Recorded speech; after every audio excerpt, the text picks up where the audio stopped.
ផ្លែតគ្នារហូតចឹងណាបើយើងថែវាដល់កាត់ឆ្មៅរស់យើងមកដាក់ចឹងទៅយើងស្រែកទឹកទៅផ្លែរហូតអូផ្លែរហូតចាតិចច្រើនផ្លែរហូតតែបើខែ6ចាប់ពីខែ6ខែ7ហ្នឹងទៅ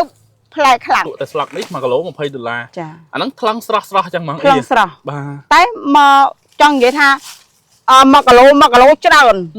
ស្លឹកស្រាលបាទចាទេគាត់ថាឥឡូវគាត់សង់សុំមើលដើមខ្ញុំនាំមកដើមដល់នាំមកដើមគាត់ឃើញផ្លែទៀបយើងដាំในចកាហ្នឹងគាត់បេះយកពីដើមមកជម្រាបសួរបងប្អូនទាំងអស់គ្នាខ្ញុំចុះពីលើភ្នំគិរីរម្យមកវិញប៉ុន្តែនៅតាមផ្លូវដែលចុះមកនេះបងប្អូននៅទីនេះគឺមានលក់ផ្លែឈើច្រើនមែនទែនបងប្អូនមានហើយនឹងនេះទៀបប្រាំងបងប្អូនហើយខ្ញុំសួរគាត់ទៅបងប្អូននេះទៀបប្រាំងនេះគឺគាត់ដាំនៅចកាគាត់ផ្ទាល់តែម្ដងខ្ញុំទៅលើកទី1បងប្អូនដែលដឹងថាទៀបប្រាំងនេះដាំនៅស្រុកខ្មែរយើងបានបងប្អូនបន្តិចទៀតខ្ញុំនាំបងប្អូនទាំងអស់គ្នាទៅទស្សនាចំការទៀបប្រាំងគាត់នៅចំការផ្ទាល់តែម្ដងបាទជម្រាបសួរនេះបងប្អូនគាត់នេះម្ចាស់ចំការទៀបប្រាំងចាហើយចំពោះទៀបប្រាំងនេះគឺខ្ញុំស្គាល់យូរហើយក៏ធ្លាប់ហូបដែរប៉ុន្តែមានន័យថាឃើញវានៅជាប់នឹងដើមដូច្នេះអត់ដែលឃើញបងប្អូនដែលឃើញតែផ្លែស្រាប់នៅផ្សារនេះលើកទី1របស់ខ្ញុំឯងដែលបានឃើញដើមទៀបប្រាំងជីឲ្យដើមទៀបប្រាំងនេះមានរយៈពេលប្រហែលឆ្នាំអីចង់និយាយថាខ្ញុំដាំហ្នឹងនិយាយរួមទៅជាង10ឆ្នាំហើយប៉ុន្តែគ្រាន់ថាវាមានដាំចាស់ទៅងាប់ចាស់ដាំថ្មីអញ្ចឹងណាបាទអូចាងាប់ចាស់ដាំថ្មីអញ្ចឹងជីមូលហេតុអីបាននឹកឃើញដាំទៀបប្រាំងហ្នឹងចង់និយាយថាយើងពីដើមដំបូងឡើងយើងអត់ដើមទុនគេយើងចេះតែដាក់ដាំលេងអញ្ចឹងណាហើយទី1យើងអត់លុយហងចេះដាំអាហ្នឹងវាយើងពូជយើងអាចបដោះបានខ្លួនឯងអូយើងបដោះបានខ្លួនឯងចាចុះអញ្ចឹងពូជដំបូងមកបដោះខ្លួនឯងពូជដំបូងមកលោកលបងខ្ញុំគាត់ធ្វើតដងហ្នឹងគាត់ចេះដាំនេះណាតែអត់សូវមានអ្នកហូបទេទឹមផ្ទុះអដែលប្រហែលខ្ទង់3-4-5 ឆ្នាំហ្នឹងឯងអូផ្ទុះ3-4-5 ឆ្នាំហ្នឹងអញ្ចឹងហូបច្រើនពូជដំបូងយើងបានមកពីលោកដឹងលោកយកពូជហ្នឹងមកពីណាទេខ្ញុំឃើញផ្លែវាធំល្អខ្ញុំចេះតែដាំលេងតែទី1យើងអត់មានដាំទុនដាក់ដូចគេផ្លែឈើដើមឈើមានតម្លៃអូបាទចុះនេះដូចនេះបងប្អូននេះបានផ្លែនេះកាមេរ៉ាចាប់ចិត្តមួយមើលនេះផ្លែធំល្អប៉ុន្តែនេះវានៅរាំងស្ទើវាអត់ទាន់ធំទេធំផុតចាំខ្ញុំថតឲ្យបងប្អូនទាំងអស់គ្នាមើលអានេះវាអីអាហ្នឹងនិយាយដាំកូនឬក៏យើងយកក្របមកដាំដំបូងខ្ញុំបដោះក្របប្រុសក្របយើងហូបហើយហ្នឹងយកបដោះអញ្ចឹងមិនយើងចេះបែកតគ្នារហូតទៅចាហើយចាំមកដល់ឥឡូវនេះអាពួកដែលយើងដាំតគ្នានេះយើងបច្ចេកទេសផ្សាំជាមេឃឬក៏យើងបដោះក្របបដោះកូនបដោះក្របវាបដោះក្របយកមកដាំដដែលចាចុះអញ្ចឹងក្នុងការថែទាំដើមទៀបប្រាំងនេះដែលរៀនបច្ចេកទេសពីណាមកអត់ដែលមាននងបើខ្ញុំគ្រាន់ថាបើដាក់ដាំអញ្ចឹងទៅជួននេះកាត់ឆ្មៅអញ្ចឹងទៅរស់ឆ្មៅអញ្ចឹងទៅដាក់គល់អញ្ចឹងទៅអូរស់ដាក់គល់អញ្ចឹងទៅចាវាយើងវាចាំថានិយាយទៅយើងវាអត់លួយអញ្ចឹងដល់អញ្ចឹងយើង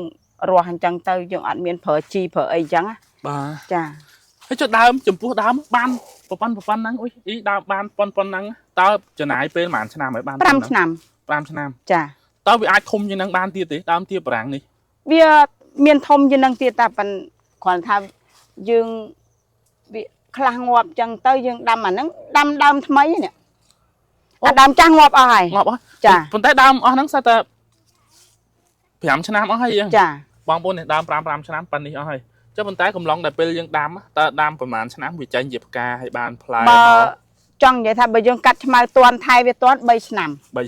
ចាអាហ្នឹង3 ឆ្នាំយើងអត់ទាន់អាចយកផ្លែពេញហឹងឬក៏ទឹមចាប់ដើមមួយចាចុះអានេះ4 ឆ្នាំ 5 ឆ្នាំនេះមានផ្លែពេញហឹងហើយផ្លែ3 4ចុះនេះភាគច្រើនដើមទៀបប្រាំងនេះវាផ្លែនៅខែណាដែរចង់និយាយថានិយាយរួមអានេះវាផ្លែវាតគ្នាវាមានផ្លែតគ្នារហូតអញ្ចឹងណាបើយើងថែវាដល់កាត់ឆ្មៅរស់យើងមកដាក់អញ្ចឹងទៅយើងស្រែកទឹកទៅផ្លែរហូតអូផ្លែរហូតចាតិចច្រើនផ្លែរហូតតែបើខែ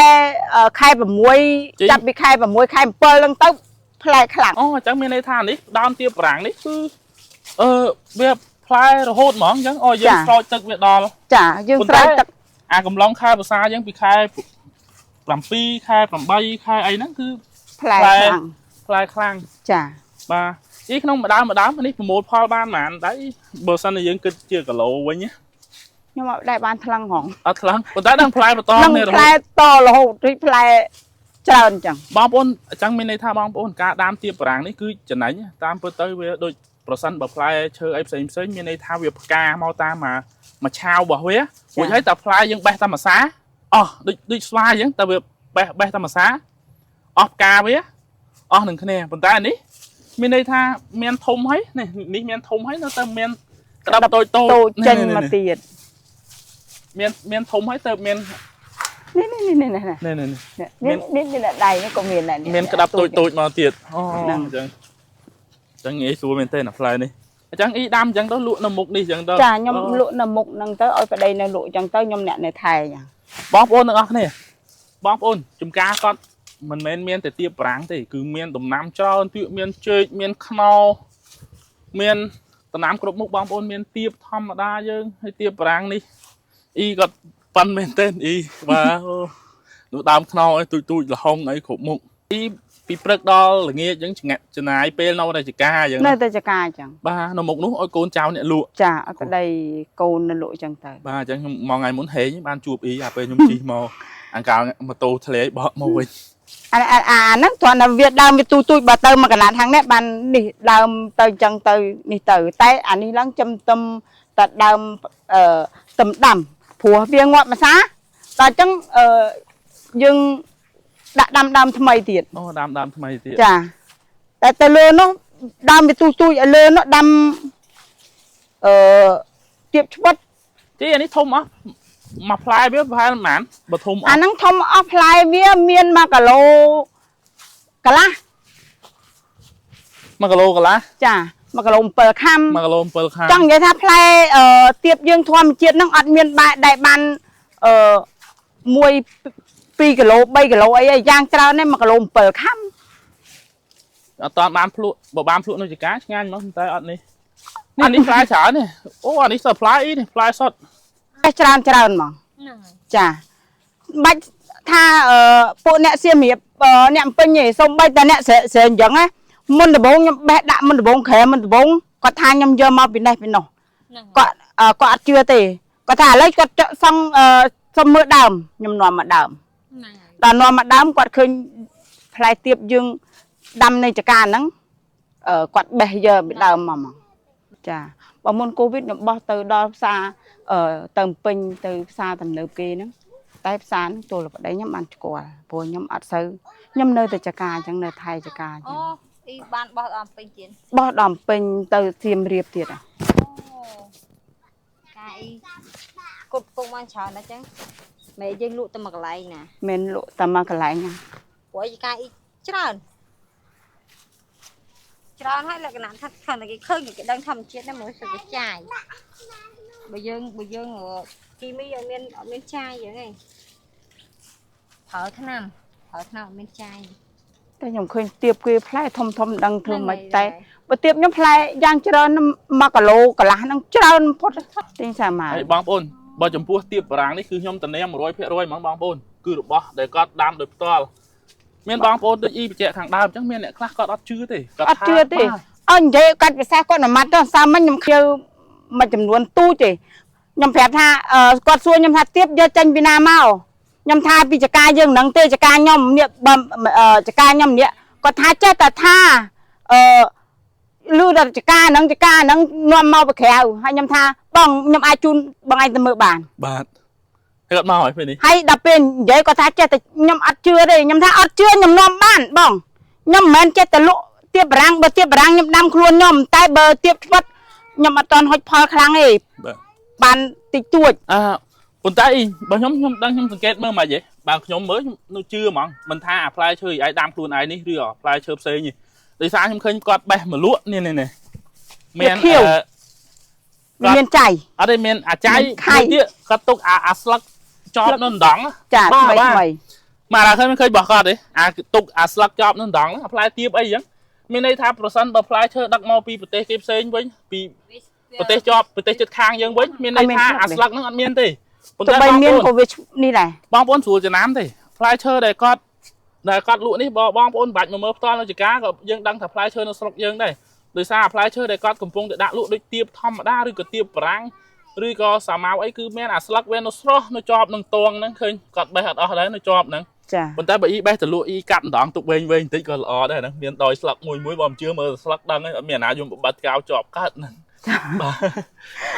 ខ្ញុំនិយាយរួមមកខ្ញុំអត់ដែរកាត់ទេទៀបខ្ញុំព្រោះខ្ញុំជាប់រវល់កាត់ឆ្មៅបងឃើញស្រាប់ហើយបងមកឃើញខ្ញុំពងកាត់ឆ្មៅហើយ បាទ តែ អញ្ចឹង គាត់ អ៊ីជួយបញ្ជាក់តិចមានតំណាំអីខ្លះក្រៅពីទៀបប្រាំងមានអីផ្សេងទៀតទេ ខ្ញុំដាំនិយាយរួមទៅវាចម្រុះ ចម្រុះ ចាប៉ុន្តែគ្រាន់ថាវាមិនទាន់បានផលចង់និយាយយើងបានលុយបន្តិចទៅយើងទិញម្ដងអញ្ចឹងណាបើខ្ញុំដាក់ដាំចម្រុះហ្នឹងដោយសារចេះខ្ញុំនៅតំបន់ទេសចរខ្ញុំស្រួលចិញ្ចឹមឆ្នាំង បាទ អញ្ចឹងខ្ញុំដាក់ដាំចម្រុះទៅវាមានទៀបប្រាំងខ្លះទៅមានខ្នោអញ្ចឹងទៅខ្នោការ៉ុតឆាយាអញ្ចឹងណា បាទ ចេកអញ្ចឹងទៅដូងអញ្ចឹងមកដើមបឺ នេះអ៊ីជួយចេញមកនេះមើលនេះថតស្អាត ឥឡូវពងតចង់ទិញទិញចាប់ដើមទិញសាម៉ាវដាក់ ជីប្រសិនបើមានគេកំងគេឃើញអ៊ីនៅក្នុងវីដេអូនេះគេចង់ហូបផ្លែឈើធម្មជាតិយើងអាចកំងតាមអ៊ីបាននេះដូចអាទៀបប្រាំងអីជាដើម បានបងបាន បាន ចា តម្លាក់អោយ តម្លាក់ឲ្យតាមពិតទៀបប្រាំងហ្នឹងបើសិនជាចិនមកកំងឆ្លឹកទៀបប្រាំង1គីឡូ$20តែគ្រាន់តែបេះហើយវាអត់ដើមវាងាប់ដើម អូអានោះស្លឹកវាអ៊ីគេកំងបាន ចាកំងគេកំងបានតើគេឲ្យនិយាយរួមទៅឆ្លឹកវាឲ្យតែយើងលក់ អាស្លឹកណាអ៊ីយកឲ្យមើល ឆ្លឹកនេះបើសិនជាចិនគេរើឆ្លឹកគេអត់យកឆ្លឹកនេះឯងឆ្លឹកហ្នឹងក៏អត់ត្រូវដែរឆ្លឹកនេះជាប់ពីត្រួយមកហើយឆ្លឹកខ្មោឆ្លឹកអីក៏គេអត់យកដែរហ្នឹងចិនមកកំង គេយកស្លឹកណាស្លឹកជាប់ត្រួយ ជាប់ត្រួយវា ចេះមែនអ៊ី អត់ទេអាហ្នឹងឆ្លឹកហ្នឹងអត់ត្រូវឯងឆ្លឹកវា ខានមើលមួយមើលខាន ចាភាគច្រើនខ្ញុំអាមកកណាត់មុខហ្នឹងខ្ញុំដាំទៀបប្រាំងច្រើនណាបងមិនដាំតែប៉ុណ្្នឹងខ្ញុំដាំរាប់ពាន់ដើមណាតែខ្ញុំបេះលក់មកឈុលហ្នឹង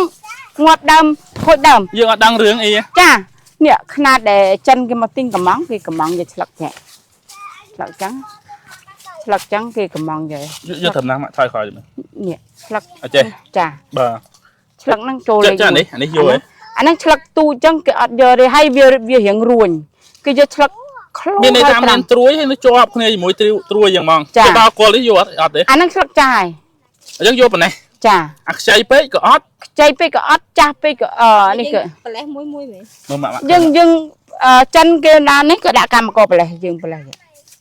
អូគេអញ្ចឹងយើងមានអ្នកបេះគេទេគេមានអ្នកគ្នា អ គេ ត់ មក ទេ បេះឲ្យ យើងបេះគេក៏គេអត់យកដែរ គេខ្លាចអត់បានសុទ្ធ វាយើងគេដឹងឆ្លឹកលេខ1លេខនេះចឹងណា នេះបងប្អូននេះស្លឹកទៀបបារាំងនេះចិនទិញ1គីឡូ $20 $20ប៉ុន្តែអ៊ីគាត់ធ្លាប់លក់មួយសាលក់ហើយវាធ្វើឲ្យ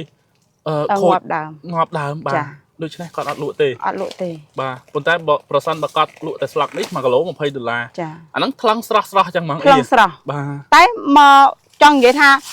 1គីឡូច្រើន ច្រើនស្លឹកស្រាលបាទ ចា1គីឡូច្រើនហ្មងអញ្ចឹងវាងាប់ដើមហើយយើងបេះគោនេះហ៎ វាខាក់យើង ចាហើយដើមចាស់ក៏គេអត់សូវនេះដែរគេយកអាដើមសាវចេះដើមសាវឆ្លឹកវាធំណា បងប្អូនទាំងអស់គ្នាឥឡូវនេះអ៊ីគាត់ជូនខ្ញុំទៅមើលកន្លែងជាការជែកគាត់តទៀតនៅនេះបងប្អូនដូចខ្ញុំបញ្ជាក់អញ្ចឹងគឺតំណាំគាត់មានគ្រប់មុខបងប្អូនក្រៅពីទៀបបារាំងគឺមានតំណាំផ្សេង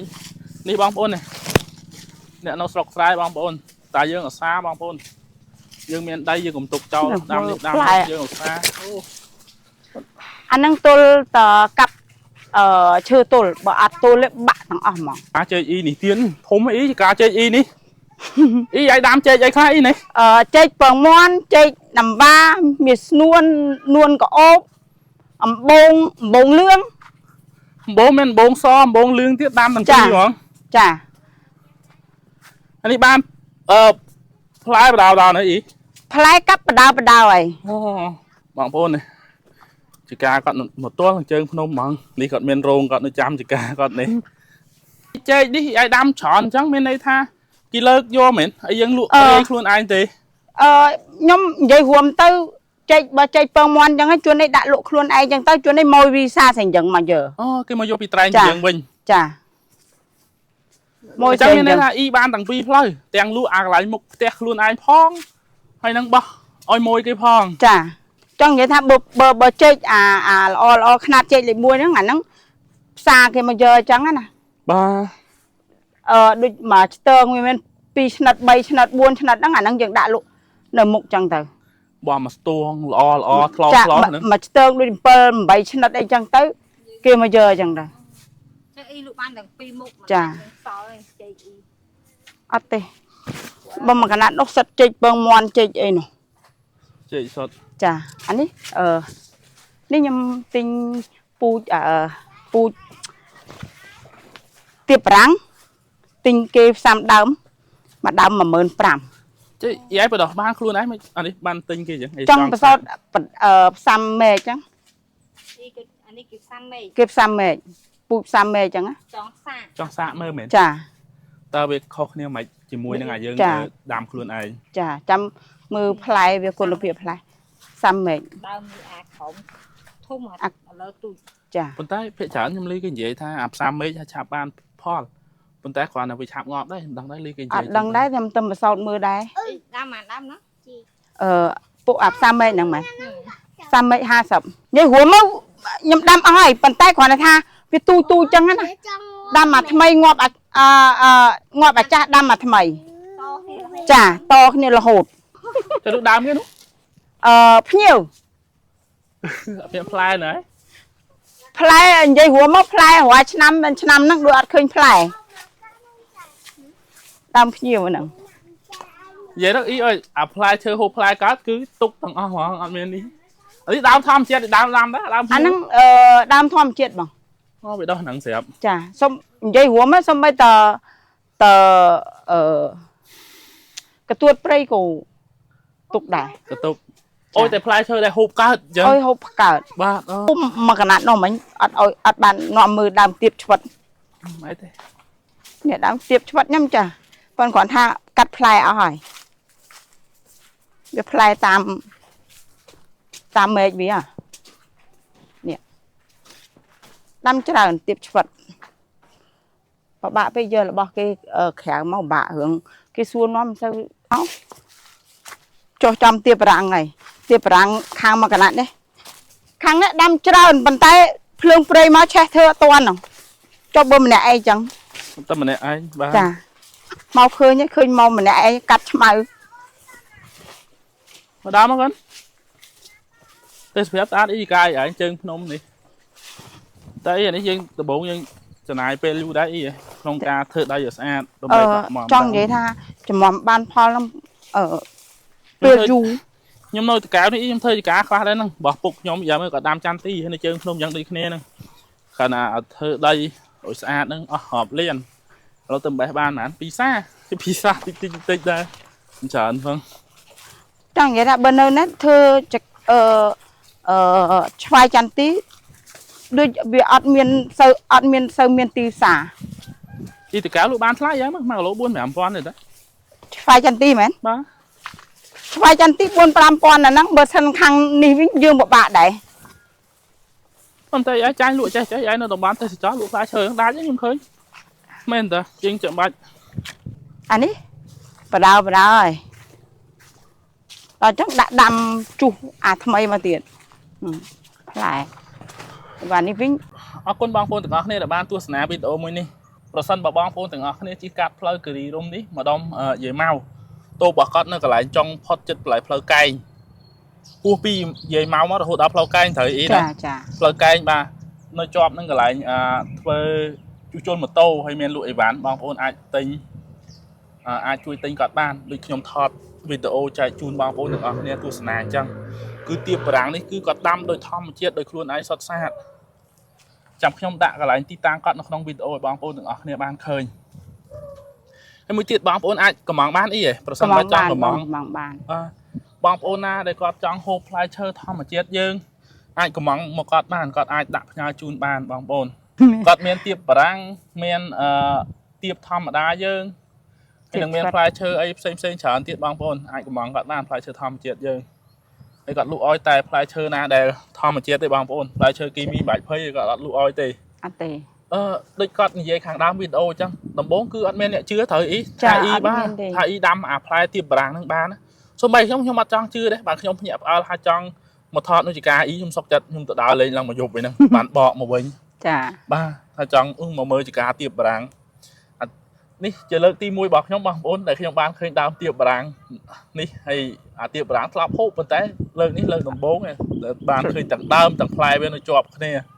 អូនេះបងទៅបេះមកពីចកាបងបេះមកពីចកានេះវាចៃសនេះដល់អញ្ចឹងចៃសបាទទៅដោះវាទៅបានស្អាតអូអញ្ចឹងយើងដោះវាសិនបាទដោះវាសិនបានដាក់លក់បាទ